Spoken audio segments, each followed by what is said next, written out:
बोला जय हो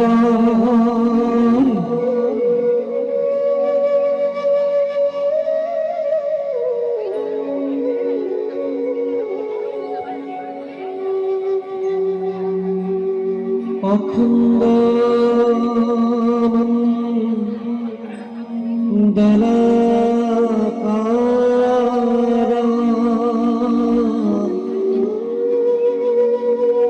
व्याप्तं येन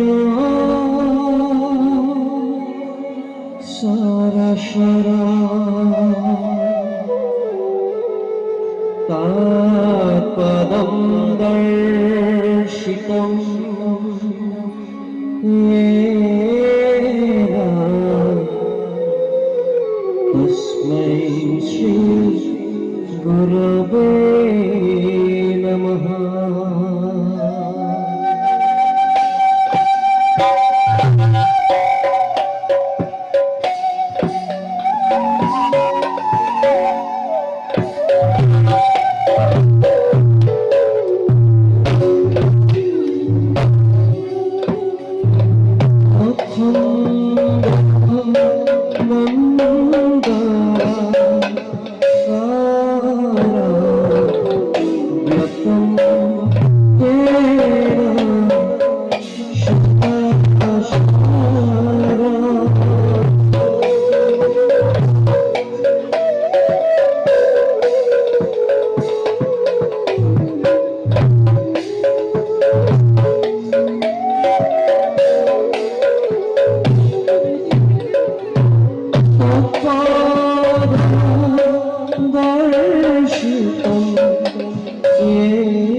হে আমার জন্ম জন্মান্তর সেবার স্থলী ভক্তপ্রাণ বৈষ্ণববৃন্দ, জয়জাত আপোনালোকৰ সুদেৱন একাডেমীৰ সন্মুখীন পিকলা কৌশলিকৰ পৰম্পৰা এই পৰম পবিত্ৰ সংৰক্ষণত জনাইছোঁ আমাৰ হৃদয়ৰ সহস্ৰ সহস্ৰ কোটি ভক্তি ভৰা সেৱা। হে সুধীবৃন্দ, আপোনাসৱৰ জ্ঞান গভীৰতাত বিদ্যমান ভাওনা মহাপুৰুষ শ্ৰীমন্ত শংকৰ গুৰুজনাৰ অসমীয়া জাতিলৈ অসমীয়া কৃষ্টিলৈ গণবাক্য দান। জাতিভেদ বৰ্ণভেদ উচ্চ নিজ ভেদভাৱ এশয়ে কৰি সমস্যাৰে জৰ্জৰিত মৃতপ্ৰায় ধ্বংসপ্ৰায় অসমীয়া জাতিক অসমীয়া কৃষ্টিক মৃত সঞ্জীৱনী প্ৰদান কৰি পুনৰুদ্ধাৰ কৰাৰ মহান স্বাৰ্থ আমাৰ গুৰু পৰম গুৰু মহাপুৰুষ শ্ৰীমন্ত শংকৰ গুৰুজনাই এই অসমৰ পবিত্ৰ মুলুকত জন্মগ্ৰহণ কৰি ভাৰতবৰ্ষৰ ইমূৰৰ পৰা সিমূৰলৈ পদব্ৰজে পৰিভ্ৰমণ কৰি তীৰ্থ ভ্ৰমণ কৰি সপ্ত বৈকুণ্ঠৰ সপ্ত তত্ত্ব সাৰ বুটলি আনি সংস্কৃতিৰ যি মেঘমৰা ভঁৰাল অসমৰ জীপাল বুকুত প্ৰতিষ্ঠা কৰি থৈ গ'ল। গুৰুজনাই অসমৰ বুকুত প্ৰতিষ্ঠা কৰি থৈ যোৱা সংস্কৃতিৰ সেই মেঘমৰা ভঁৰালৰ সৰ্বোত্তম উপাদান হৈছে ভাওনা। ভাওনা কেৱল মাত্ৰ এক মনোৰঞ্জনৰ মাধ্যম নহয়, ভাওনা নহয় কেৱল এক দৃশ্য শ্ৰাব্য অনুষ্ঠান, ভাওনা নহয় কেৱল চকুৰ তৃপ্তি, ভাওনা নহয় কেৱল আত্মাৰ সন্তুষ্টি। ভাওনা হল অসমীয়া জাতিৰ প্ৰাণ, ভাওনা হল সত্যৰ বিৰুদ্ধে সত্যৰ, অন্যায়ৰ বিৰুদ্ধে ন্যায়ৰ, অধৰ্মৰ বিৰুদ্ধে ধৰ্মৰ চিৰসেউজ জয়গান।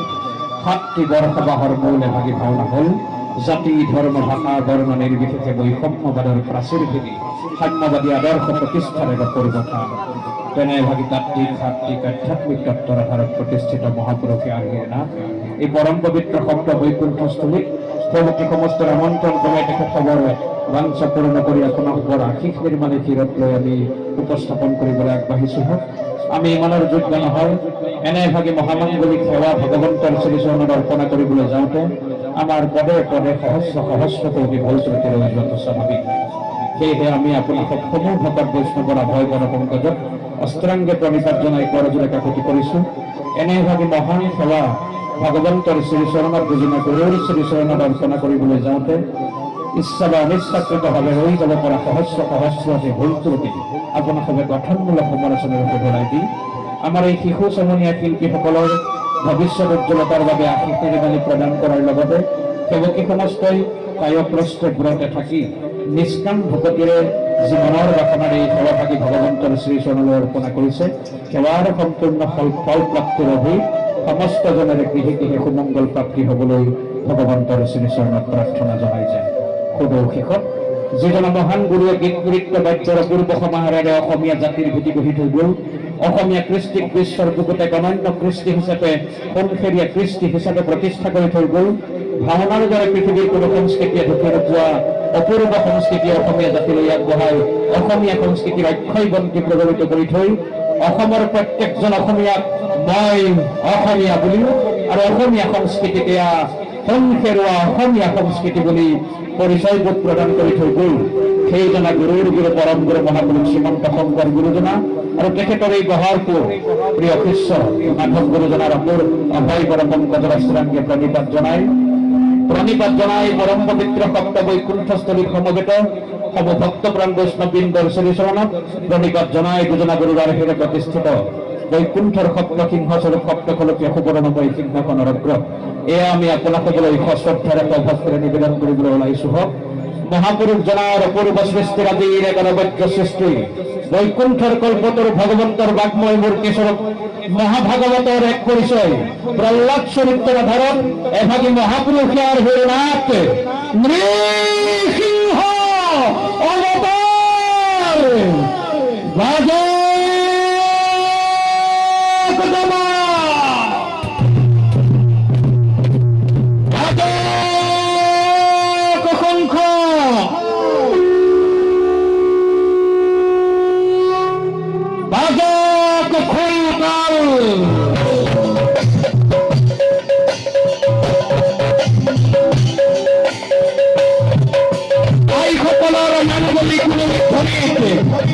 আইসকলৰ মাংগলিক ধ্বনিত মুখৰিত হওক আজি ভগত বৈষ্ণৱৰ প্ৰাণ, মুখৰিত হওক এই পৰম পবিত্ৰ সত্য বৈকুণ্ঠখন, মুখৰিত হওক জগতৰ চৌদিশে দুজনা গুৰুৰ জয় গুণগান।